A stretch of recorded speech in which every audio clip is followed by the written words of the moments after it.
नमस्ते दोस्तों, मैं आज आपके लिए लेके आई हूँ छठ पूजा यानी कि हल छठ पूजा की कहानी, जो कि एक सत्य पर आधारित है।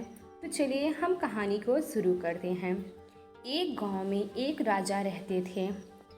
उन्होंने सोचा कि हम अपने गांव में क्यों न एक नया पोखरा खुदवाएं।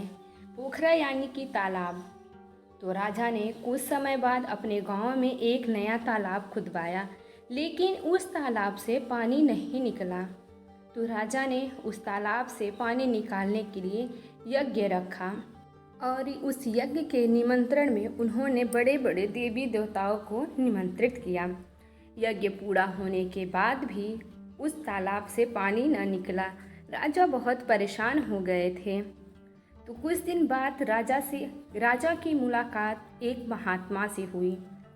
तो राजा ने उस महात्मा से पूछा कि महात्मा जी, हमारे इस तालाब से पानी क्यों नहीं निकल रहा है?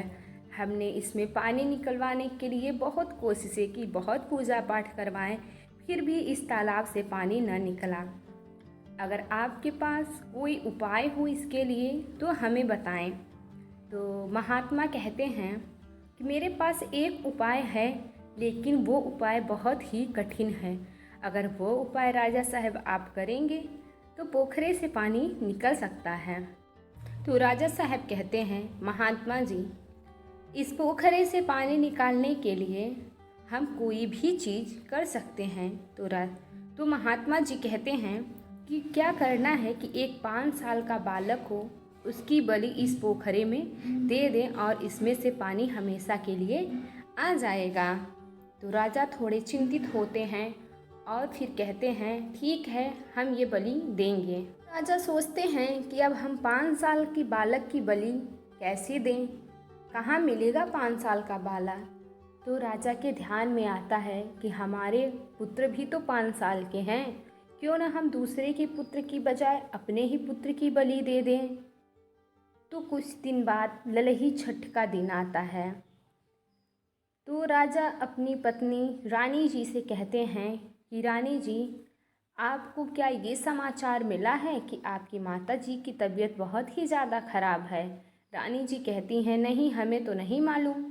कहते हैं, आप जाइए, उनको देख आइए, बहुत ही ज़्यादा वो बीमार हैं और लल्ला को हमारे पास छोड़ जाइए। रानी कहती हैं, चलिए ठीक है। बस रानी घर से अपनी माता से मिलने के लिए निकल जाती हैं। जब रानी अपने मायके पहुंचती हैं तो देखती हैं उनकी माता जी छठ पूजा की तैयारी कर रही हैं। वो देख के चकित हो जाती हैं और कहती हैं, माँ, आप बिल्कुल ठीक हैं? तो उनकी माता बोलती हैं, बेटी, आज तो छठ पूजा है, तो तुम यहाँ कैसे? तो रानी बताती हैं कि राजा साहब बोले कि आपकी तबीयत बहुत ज़्यादा ख़राब है, तो अब मैं आपको देखने के लिए भागी भागी सी चली आई। माँ ने पूछा, बेटी, लल्ला कहाँ है? तो रानी कहती हैं, वो अपने पिता के पास है। तो उनकी माता कहती हैं, बेटी, आज लल्ला के साथ कुछ गलत होने वाला है, तभी राजा साहब ने आपको यहाँ पे भेजा है। आप तुरंत यहाँ से चली जाइए, हम बिल्कुल ठीक हैं। तो रानी ये सुनती ही वहाँ से भागी भागी सी अपने बच्चे के पास चली आती हैं। तब तक में राजा बालक की बलि दे चुके रहते हैं। जब वो पोखरे के पास खड़ी होती हैं तो उसमें लहरें दे के पानी ऊपर आ रहे थे और उस तालाब में किसी की लटें दिखाई दे रही थी। रानी ये देख के चिंतित हो गई कि तालाब में किसकी लटें दिख रही हैं, और रानी ने ना कुछ सोचा ना समझा, तालाब में छलांग लगा दी और उस बालक को गोद में ले लिया। जब वो देखती हैं, कहती हैं, ये तो हमारा लल्ला है।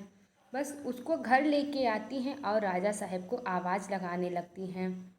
राजा साहब रानी की आवाज़ सुनने पे वो घबरा जाते हैं कि अब हम रानी को क्या जवाब देंगे कि लल्ला हमारा कहाँ है। राजा साहब दरवाजे पे आते हैं और रानी उनसे पूछती हैं कि लल्ला कहाँ था। तो राजा साहब चकित हो जाते हैं कि लल्ला को तो हमने बलि दे दिया था, तो ये फिर इनके पास कहाँ से आया। रानी साहब कहती हैं कि राजा साहब, हम आपसे कुछ पूछ रहे हैं कि हमारा लल्ला कहाँ था। तो राजा कहते हैं कि हमने तो लल्ला की बलि दे दी थी। तो रानी कहती हैं, आप किसी बालक की बलि कैसे दे सकते हैं एक पोखरे में पानी निकलवाने के लिए।